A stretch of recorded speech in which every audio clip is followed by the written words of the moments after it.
Ang programang ito ay rated SPG. Striktong patnubay at gabay ng magulang ang kailangan. Maaaring may masiselang tema, lengguwahe, karahasan, sexual, horror o droga na hindi angkop sa mga bata. Kung mainit na kape yung hawak niya tapos tumapon sa kanya, she could have suffered third-degree burns. Narito na nga ang ating pakabangan bukas sa Abot Kamay na Pangarap. Nagulat naman itong si Giselle nang biglang may isang babaeng nagsalita at dito na sinabi na kung kape daw ang hawak nito ay tiyak na mapapaso at titiyakin na sa US ay makukulong daw itong si Giselle.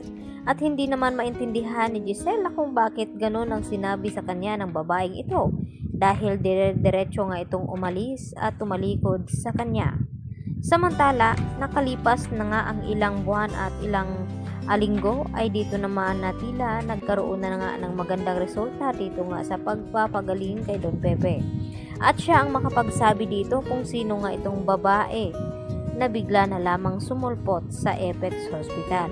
At dito nga napalihim na kinakausap ni Annalyn itong kanyang lolo Pepe at sinabi na may nakilala daw siyang isang babae at dumalaw pa dito sa kanya. At alam naman ni Don Pepe kung sino na iyon dahil yun nga ang sinasabi noon ni Don Pepe kay Giselle na pagkatapos maayos itong buhay ni RJ ay isusunod naman ni Don Pepe na ayusin itong buhay ni Giselle at tinanong nga niya noon itong si Don Pepe na kung ano daw ang ibig sabihin nito at hindi nga na tuloy-tuloy ang sinasabi dito ni Don Pepe sa kanya dahil isusurpresa nga daw noon ni Don Pepe itong si Giselle. Sa inakala ni Giselle na matagal na panahon na wala na nga itong kanyang anak. At dito naman nagulat at nasorpresa itong si Giselle nang magkamalay na nga itong kanyang ama at sinabi na kung sino itong babaeng panay dalaw dito nga kay Don Pepe. At dito na ipinaliwanag ni Don Pepe sa kanila na ang babaeng ito ay ito pala ang anak ni Giselle na si Justin na makikilala nga dito nila Annalyn at RJ at lalong-lalo na itong si Zoe. At alam na alam din ni Justin ang tunay na ugali dito ni Zoe na tila walang pakialam. At dito na rin yan na ipapamana ni Don Pepe sa kanyang apo na si Justin itong Apex Hospital. Kaya makikilala at masubaybayan na nga natin itong ang anak ni Giselle. Samantala, absuelto naman itong si Zoe at itong si Moira sa ebidensya na nakuha ng mga pulis. Dahil napatunayan nga ngayon ni RJ na wala daw kinalaman itong si Zoe sa nangyari nga dito kay Don Pepe dahil nagpapaawa nga ito dito kay RJ. Nang makita nga dito nila Giselle at RJ ang sapatos nakapariho dito sa nakuhang ebidensya ng mga pulis.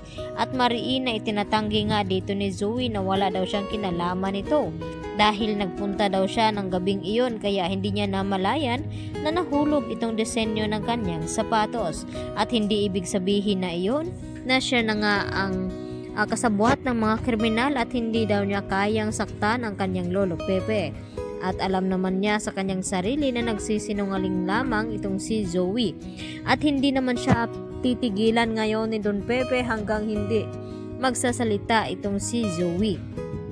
At ganun na lamang kagulat itong si Moira nang walang mapatunayang ebidensya itong sina Giselle at RJ dahil kinumpirma na nga nila dito sa kapulisan at nangako naman itong pulis na ito na mabibigyan pa rin nila ng hustisya itong si Don Pepe dahil dito sa kasamahan ni Balahadja na mapahanggang ngayon ay hindi pa nila nauhuli. Yan ang ating pakabangan bukas sa Abot Kamay na Pangarap.